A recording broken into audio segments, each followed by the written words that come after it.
Bonjour à tous. Bon, en attendant que la première diapo arrive, moi je ne suis pas spécialiste de l'eau. Je suis tombé dedans il y a 3 ou 4 ans quand BRL est venu me voir pour le projet de Roquefort, où nous avons été prestataires pour suivre d'un point de vue agronomique. Donc il y avait 2 missions, piloter l'irrigation et puis voir les conséquences de cette irrigation avec des eaux usées traitées. J'avais un peu d'expérience puisque j'ai des collègues de bureau qui sont de l'INRAE, Hernan Oreda entre autres, qui est dans la salle, et que je remercie parce qu'il m'a aidé sur certaines des diapos et de l'écrit que j'ai fait, qui avait l'expérience depuis 2011 de IRI Alto, puisque sur Pêche Rouge, depuis la dernière saison, on commence à réellement, en démonstrateur, je dirais en site type industriel, irriguer avec de l'eau usée. Alors, il faut que je trouve le bon bouton. Ça y est, j'ai été trop vite. Quelques définitions. Vous entendez beaucoup parler de reuse. Le problème, la reuse, c'est réutilisation. Réutilisation de tout ce que vous voulez. Donc souvent, quand vous voyez des chiffres de reuse, ça peut être aussi des réutilisations d'eau usée brute. C'est-à-dire que beaucoup de pays utilisent directement l'eau urbaine, la diluent avec de l'eau naturelle et partent irriguer ou faire d'autres utilisations. L'utilisation française ou habituelle, c'est plutôt réutilisation des eaux usées traitées, reut. Et la définition acceptée par pas mal de personnes, c'est le but de la reut est de fournir une quantité d'eau supplémentaire dont la qualité convient à un usage déterminé sans avoir à attendre l'épuration par un cycle naturel. En fait, vous voyez que rapidement, l'idée, c'est de mettre en place des notions d'économie circulaire. Et pour bien comprendre les systèmes qui peuvent être mis en place, je pense qu'il faut voir qu'il y a 4 grands types d'eau. L'eau brute naturelle, celle dont on parlait les conférenciers précédents. Les eaux potables, puisque la plupart du temps, les eaux naturelles et brutes sont potabilisées avant que nous les ayons pour boire. Les eaux usées sorties de stations. Et enfin, les eaux entrée-station, sortie-ville, entrée-station. Et enfin, les eaux usées traitées, puisque pour l'instant, en France, nous n'avons pas le droit d'utiliser des eaux brutes. Le petit cycle de l'eau, donc vous voyez, les codes couleurs vous donnent à peu près ce que je viens d'évoquer. Et en fait, on a plusieurs types de reuse. Une reuse, la première directe ou active, qui est avec un traitement complémentaire, un stockage comme il a été évoqué. L'eau à la sortie d'une station d'épuration ne coule pas de façon régulière. La nuit, il n'y a pas d'eau qui coule. À certains moments dans la journée, moins. Et donc, il y a une obligation de stocker, de faire des batchs avant et après le traitement complémentaire. Et enfin, un usage ciblé. Donc, on les a définis par rapport au fait qu'il y a un volume partiel, une alimentation saisonnière. Ce sont un peu les deux situations. Nous sommes sur Narbonne avec la situation IRI Alto, la Clappe et Roquefort des Corbières. Il y a une autre utilisation, enfin une autre type de reuse, c'est la reuse indirecte, où on restitue l'eau dans le milieu, puis elle est prélevée. On va dire que c'est une forme de soutien de la ressource. Là, l'eau usée traitée est amenée de façon continue et le volume est total. Je sais qu'aujourd'hui, par exemple, près de Perpignan, alors c'est pas une utilisation agricole, il est prévu de mettre des eaux traitées sur les nappes pour maintenir la nappe pour l'eau potable. C'est-à-dire que les réserves en eau potable de plusieurs villages sont trop en tension et on va décider d'envoyer les eaux usées et après de garder et de maintenir la potabilité sur le secteur. Enfin, une autre valorisation des eaux usées, c'est l'infiltration. C'est quand on ne remet pas directement dans une rivière. Bon, c'est de l'affinage de traitement, mais en aucun cas, il faut considérer ça comme de la valorisation, de la réutilisation des eaux usées. Un autre point que je voulais vous mettre, c'était le recyclage de l'eau. C'est pas directement pour la viticulture, mais ça pourrait être pour nos caves, c'est-à-dire que c'est souvent dans les usages industriels, en proximité, on prend l'eau après un premier usage est traitée pour un deuxième usage. Donc les 4 points que je vous mets là, c'est l'endroit où la viticulture pour les étoiles peuvent prélever de l'eau. Pour le recyclage de l'eau, Jean-Michel Dessaigne travaille avec moi sur un programme Vitireut où on essaye d'évaluer les quantités d'eau dans les caves et quelle utilisation, après quel traitement on pourrait en faire. L'importance de la reuse dans le monde, en Europe et en France, vous voyez déjà la conclusion. On a de la marge de progrès. 20 millions d'hectares sont irrigués avec des eaux usées et 500 000 avec des eaux usées traitées. Donc en fait, les eaux usées traitées, ce que l'on fait en France, c'est à la marge.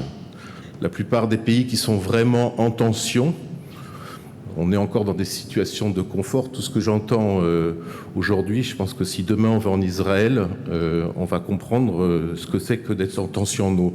Israël aujourd'hui utilise quasiment toutes ses eaux usées. Ça représente 25% de ses besoins. Et 90% de l'irrigation agricole, c'est des eaux usées. Donc en gros, l'agriculture en Israël n'utilise que des eaux usées, si je schématise très rapidement.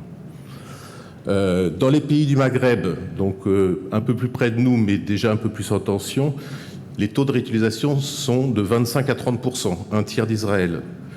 Les Italiens et les Espagnols, un peu plus en tension que nous, sont de 8 à 15%. Alors ces chiffres sont variables suivant les sources. Je pense que ce n'est pas toujours facile de les évoluer et ils sont discutables. Mais les ordres de grandeur, à mon avis, sont bons.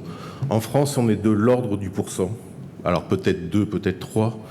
Mais de toute façon, on n'est quasiment toujours que à des états de projet.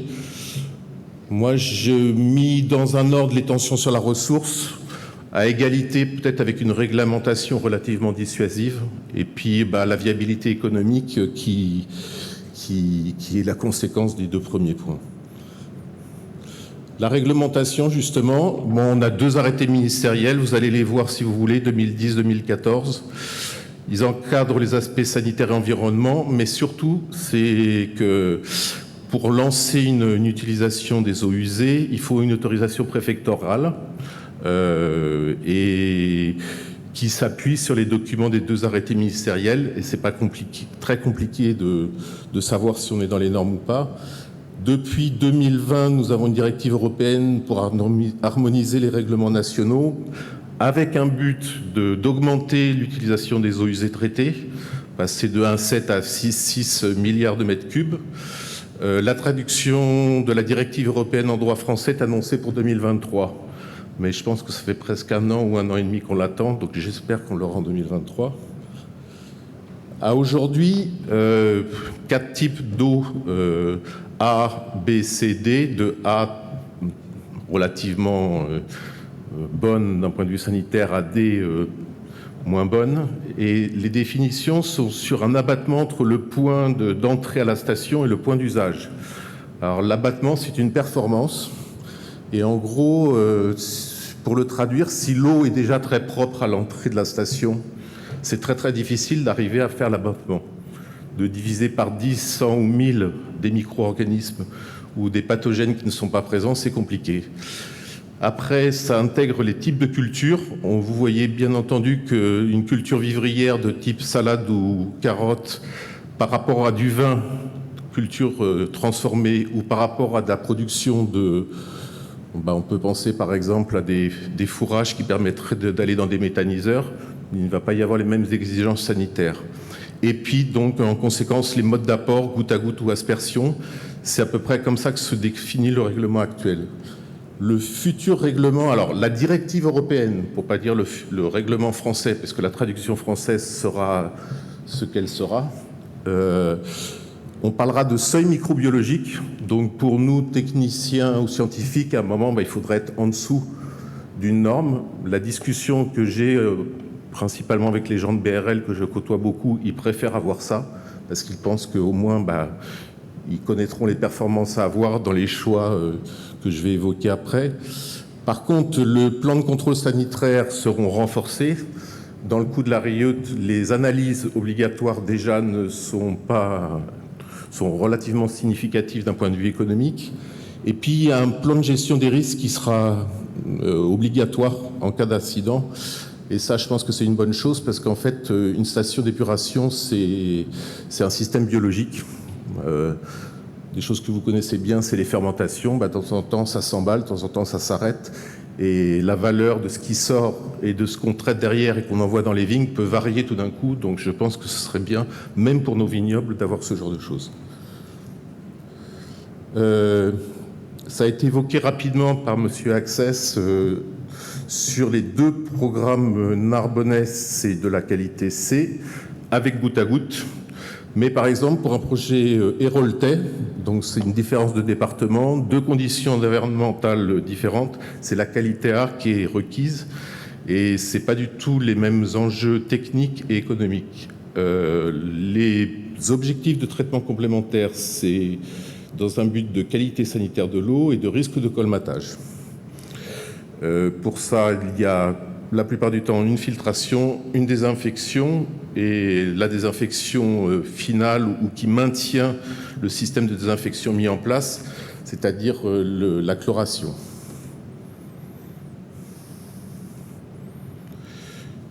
Le schéma de droite vous a été présenté déjà par Monsieur Access, donc je passe rapidement dessus. La problématique qu'on a et que moi je vois par rapport à... Alors j'ai entendu des problèmes d'équité territoriale, c'est que le village de gauche de Roquefort est à environ un total de 600 hectares et en prélevant l'eau pendant 3 mois avec un stockage de 3000 m3, on ne rend service que sur 15 ou 20 hectares. C'est mieux que rien, mais on n'a pas résolu grand-chose. Et dans l'autre cas, on a beaucoup d'eau puisqu'on a une masse d'estivants assez importante sur Narbonne, Plage et Gruissant qui arrive, mais on a un vignoble qui est loin et disséminé, et donc un réseau très coûteux. Voilà, un bon projet est un projet qui trouvera l'adéquation entre la ressource et la surface viticole. Alors je parle de ressources viticoles ou autres ressources, on n'est peut-être pas obligé d'être... Les impacts agronomiques, les risques. À ce jour, alors le problème, voilà, à ce jour, aucun texte n'encadre les polluants et la REIUT. Donc, dans le cadre d'Irialto, alors la première phase d'Irialto, il y avait des suivis très très poussés sur les molécules médicamenteuses. Le compartiment sol, raisin, vin, on n'a rien trouvé. Alors, on peut nous rétorquer qu'on n'a pas suivi toutes les molécules. Suivre toutes les molécules médicamenteuses, c'est un enjeu impossible. Les moyens analytiques, à chaque fois qu'on trouvera une nouvelle moyen analytique, on refera des analyses et peut-être qu'un jour on en trouvera. On ne peut pas dire qu'il y en a 0. C'est quasiment sûr qu'il n'y en a pas 0, mais on ne les trouve pas. Et puis derrière la fermentation, honnêtement, le risque, je pense qu'il est très léger. Les métaux lourds, ça c'est aussi une grosse interrogation puisqu'on a les discussions qu'on a eues souvent en agriculture sur les bouts de station. Bon, les flux relevés, les calculs qu'on a fait avec Hernan sur Gruissant et Roquefort, 80-100 mm d'apport, on est conforme aux recommandations de l'OMS pour l'eau d'irrigation. Et puis un autre calcul que j'avais fait avec un stagiaire qui ne veut rien dire ou qui vous donne le risque ou l'enjeu. Le zinc et le cuivre, aujourd'hui, sur Roquefort, en 10 ans, on sera 100 à 1000 fois inférieur au référentiel épandage de bouts de steppe. Donc, les gens qui mettent des bouts de steppe, aujourd'hui, seraient 100 à 1000 fois supérieurs à ce que nous, on fait sur notre site. Un point de vigilance, c'est le sel. Gros développement de REIUT sur les zones côtières qui sont souvent en tension sur l'eau. C'est des ressources fortes, sauf que la collecte des eaux usées se fait de façon gravitaire dans des réseaux qui ne sont pas étanches. Donc tous les projets côtiers sont soumis à cet ALA. Le projet Irialto a été soumis à cet ALA et d'ailleurs des modifications dans le démonstrateur à cause de cela. Et les plantes n'aiment pas le sel, la vigne et les autres plantes. Une opportunité, la fertirrigation. Alors, une chose que j'ai découverte, les obligations de traitement des steppes sont différentes suivant le milieu de rejet. Dans la Clappe, on jette à 2 km au large. dans une masse d'eau très importante. Et à Roquefort, on jette dans une petite rivière qui s'appelle le Rieux et qui va après dans l'étang de Bache-Sigean, une lagune côtière. Milieu eutrophisant, donc on n'a pas du tout les mêmes types d'eau. Et ainsi, pour l'azote, d'un côté, sur Irialto, dans la Clappe, on amène 40 unités d'azote pour 100 mm, pendant qu'à Roquefort, l'apport d'azote, 2 unités, on va dire que c'est insignifiant ou non significatif. Pour le phosphore, pas d'apport. Et les niveaux de phosphore sont les mêmes pour les deux stations. Pour nous, viticulteurs, ça ne pose pas trop de problèmes, puisqu'en fait, la plante n'a pas besoin de beaucoup de phosphore, et les sols sont suffisamment pourvus. Et enfin, pour le potassium, on a environ un apport de 30 unités, qui est le même pour les deux stations, et qui correspond à une fibre d'entretien. Cependant, je vous attire votre attention sur les limites de la fertirrigation. Les apports d'eau en fin de cycle ne sont pas en adéquation avec l'apport d'azote. Si je schématise, pour une véraison qui va arriver entre mi-juillet et début août, et on va peut-être encore amener 50 mm d'eau, ça voudrait dire qu'à cette période-là, on va amener 20 mm d'azote. Si vous suivez l'actualité, j'ai cru comprendre que dans les cahiers HVE, on diminue encore les apports d'azote. Donc les apporter là et sur un cycle méditerranéen où on aura des grosses pluies derrière. Je ne suis pas sûr qu'on soit en raccord par rapport à ce qui se passe. Comment gérer les parcelles vigoureuses? Puisqu'en fait, si on gère la fertilisation, à un moment, on donne de l'eau et elle a une qualité. Et celui qui n'en veut pas, je ne sais pas comment on le gère. Et puis bon, il y a une vigilance par rapport au déséquilibre potasse-magnésium, mais ça, des apports de magnésium, on peut les faire en aparté, enfin en appart par rapport aux autres apports. Je peux passer rapidement, en fait, sinon on a des effets eau et azote classiques que je pense certains conférenciers seraient plus à même de montrer, c'est-à-dire que moi, en fait, sur Roquefort, avec de l'eau, j'arrive à relancer la vigne, plus de vigueur, un rapport sucre-acide supérieur, augmentation du rendement. Et sur Pêche-Rouge, Hernan arrive à remonter les teneurs en azote assimilables, augmente la vigueur de façon plus importante parce qu'il y a un apport d'azote. En conclusion, je pense que cette technologie est en attente de l'évolution de la réglementation. Aujourd'hui, pour beaucoup de projets, tant qu'on ne va pas savoir où on va, on peut pas avancer. Je ne sais pas où ça marche pas tout le temps. Les surcoûts d'investissement et d'exploitation pour une utilisation très saisonnière nécessitent les réflexions de produits multi-usages. Ça revient à ce que vient de nous dire Monsieur Axe. Attention aux fausses bonnes idées. L'analyse du cycle de vie, le coût énergétique des traitements font que de temps en temps, l'eau conventionnelle, si elle n'est pas sous tension, c'est pas la peine de partir dans des choses où on a un effet carbone pour faire des économies d'eau. Il a été dit à un moment que participons à la réduction des effets du changement climatique. Et puis enfin, en conclusion, oui, il y a besoin d'eau à court terme, c'est sûr, pour arriver à avoir le temps de changer.